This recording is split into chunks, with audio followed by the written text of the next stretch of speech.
سب سے پہلے ہم نے یہ دیکھنا ہے کہ کون سا ملک ہمیں کہہ رہا ہے کہ آپ ایٹمی اثاثوں کے حوالے سے خطرناک ہو سکتے. باجوڑ کے 6 سے 12 سال کے بچے جو ہیں وہ بیچاروں کو 150 بچوں کو ایک مدرسے پہ ڈرون سٹرائک کر کے شہید کرتے تھے, اور صبح ہماری اخباروں میں اور چینلز پہ خبریں چلتی تھی 150 دہشت گرد مار دیے گئے.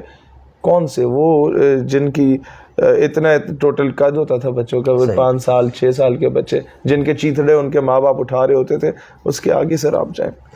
یوکرین کو انہوں نے آگے لگایا اور کہا کہ جی روس کے اگینسٹ ہم آپ کو نیٹو میں اپنے ساتھ لے لیتے ہیں. روس نے بار بار کہا کہ بھائی جان بندے کا پتر بن جاؤ, ہماری باؤنڈری سیکیور نہیں رہیں گی. یوکرین کو انہوں نے پورا اعتماد دیا. سر یہ بہت قابل غور بات ہے, اعتماد دے دیا کہ تم شامل ہو جاؤ. رشیا نے چڑھائی کر دی یوکرین پہ اور یہ پیچھے ہٹ گئے. بالکل ایسے یہی حکمران کو سمجھنے کی ضرورت ہے کہ بھائی جان یہ تمہیں بھی آگے لگا کے پیچھے. لیکن آج یہ بیان ایک ایسے وقت میں آ رہا ہے جب پاکستان ایک بہت بڑی چینج سے گزرا ہے, یعنی آرمی چیف کی تبدیلی ہونے والی ہے.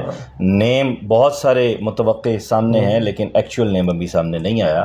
ایسے موقع پر جو بائیڈن کا یہ بیان اور پھر شہباز شریف صاحب وزیر اعظم پاکستان کا بھی اس بیان کی مذمت کرنا, یہ ساری کچھ چیزیں ٹرائنگل آپ کو کچھ اس میں سمجھ آتی ہے؟ دیکھیں بیان کی مذمت میں سمجھتا ہوں اسی طریقے سے ہے جس طرح ماضی میں یہ لوگ کرتے تھے.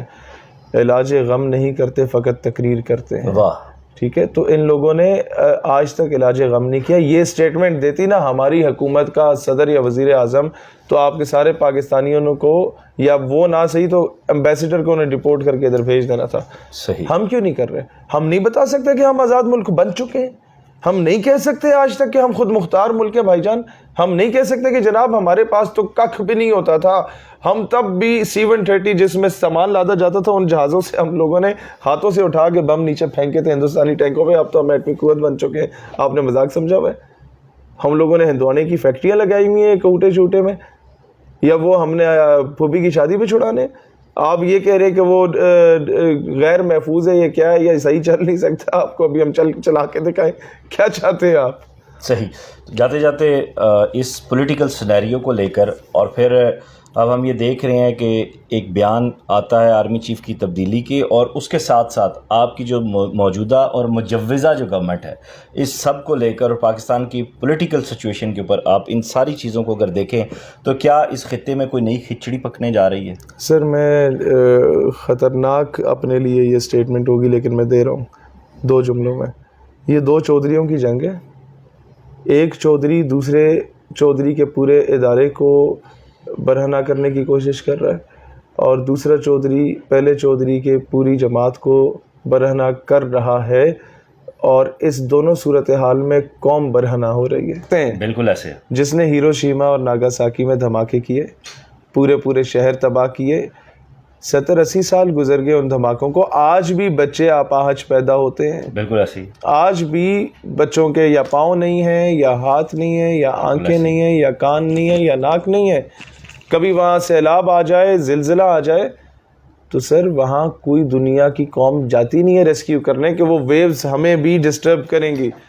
اور پھر آپ یہ دیکھیں, یہ سٹیٹمنٹ آنی بنتی ہے جب آقا اپنے غلام کو کہیں پر لگاتا ہے تو غلام چوں چرا نہیں کر سکتا. وہ اسی طرح کرے گا کہ 8 گھنٹے کے بعد ہماری وزارت خارجہ کا جوابی بیان آتا ہے, رد عمل آتا ہے, اور یہ اسی طرح کیسے آتا ہے جس طرح ماضی میں نون اور پیپلز پارٹی کی گورنمنٹ میں ڈرون سٹرائکس ہوتی تھی, اور یہ انہیں کہتے تھے تسی ڈرون سٹرائکس کیتی آؤ, اسی مذمت کیتی آواں گے تاکہ عوام کو ہم راضی رکھ سکیں, آپ اپنا کام جاری رکھیں. اور عوام کو بعد میں کہتے تھے جی ہم کیا کر سکتے ہیں, امریکہ سے جنگ کر لیں, کیا کریں. لیکن یہاں پہ ایبسلیوٹلی ناٹ والے بھی تو ہیں. آج پھر وہ بولے ہیں, اور انہوں نے دوبارہ عمران خان صاحب نے ایک اس بیان کے اوپر جارحانہ تیور بہت اچھا کیا. میں 2 بار گرفتار ہوا خان کی گورنمنٹ میں, لیکن میں خان کو اس بیان پہ خراج تحسین پیش کروں گا, کیونکہ اس میں پہلے پاکستانی ہوں. ہماری پارٹیاں واٹیاں بعد میں ہوتی ہیں سر, پہلے ہم پاکستانی ہوتی ہیں. قومی بیانیہ اتنا سٹرونگ ہے, 4 ہفتے کے لیے تو آپ کو چاہیے نا ان کے سفیر کو بولے امریکہ کی ہوا شوا لگا کے واپس آؤ بھائی. بالکل ایسے آپ کو کم از کم یہ انہیں بتانا چاہیے کہ بھائی جان 9/11 کا اٹیک تم نے خود کروایا, اور پوری دنیا میں دہشت گردی کے لیے تم لوگ پہنچ گئے. افریقن کنٹریز میں تم لوگ گھس گئے UN پیس کیپنگ فورسز لے کے 2 گروہوں کو جہاں نظر آتا ہے یہاں آئل نکلے گا، یہاں گیس نکلے گی، یہاں کول ریزرو نکلیں گے، یہاں گولڈ ریزروز نکلیں گے، جہاں سونا کوئلہ نکلتا ہے وہاں پہلے ہی 2 گروہوں کو ہتھیار پکڑا کے لڑوا دیں گے. پھر امن کے قیام کے لیے امریکہ وہاں جائے گا، دنیا کی فورسز کو بلا کے سیکیورٹی لے گا، اور وہاں صرف امریکن انجینئر کو جانے کی اجازت ہوگی، اور وہ سارا چیزیں قبضے میں لے کے امریکہ کی ساری بلڈنگز، ساری اکانومی ان غریب ممالک جو کہ اصل میں امیر ممالک تھے، ان افریقن کنٹریز کا لوٹا ہوا مال ہے. اور میرے جیسی فزیک سے بھی 3 گنا اگر کم کرو نا، سنگل پسلی لوگ افریقہ میں ننگے بھوکے پیاسے ہیں، بالکل، اور ان کے جسم پہ کیڑے ان کے آدھا جسم نوچ چکے ہیں.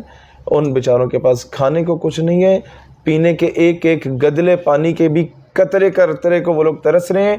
یہ وہ لوگ ہیں جو امن کا پیغام دے رہے ہیں، جنہوں نے سیریا میں، لیبیا میں، لیبنان میں رجیم چینج کی تھی کیونکہ وہ ان کو ایکسیپٹ نہیں کرتے تھے. انہوں نے عراق میں رجیم چینج کی تھی کیونکہ صدام انہیں ایکسیپٹ نہیں کرتا تھا. اب یہ ایران میں رجیم چینج کرنے کے لیے کر رہے ہیں، مرسی کے ساتھ یہ کیا. اب افغانستان میں رجیم چینج کی، مدر آف آل بام گرا ہے یار، کئی کلومیٹر اسکوائر تک سارا کچھ تباہ ہو گیا. میرے نوجوانوں کو کیا پیغام دینا چاہیں گے؟ یہ نوجوان سمجھ جائیں کہ یہ اقتدار کی لالچ کی جنگ ہے ہر جگہ پہ، پاکستان کی جنگ نہیں ہے. 3.5 کروڑ لوگ اس وقت بے گھر بیٹھے ہوئے ہیں، اور یہ 2-2 ہزار کا راشن پکڑا کے اور اس پہ 4-4 ہزار تصویریں کھنچوا رہے ہیں.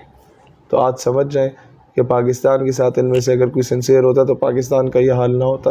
اپنے بچوں کو پڑھائیں، CSS کروائیں، ISSB کے امتحانات دلوائیں، سسٹم میں بھیجیں، سیاست میں بھیجیں.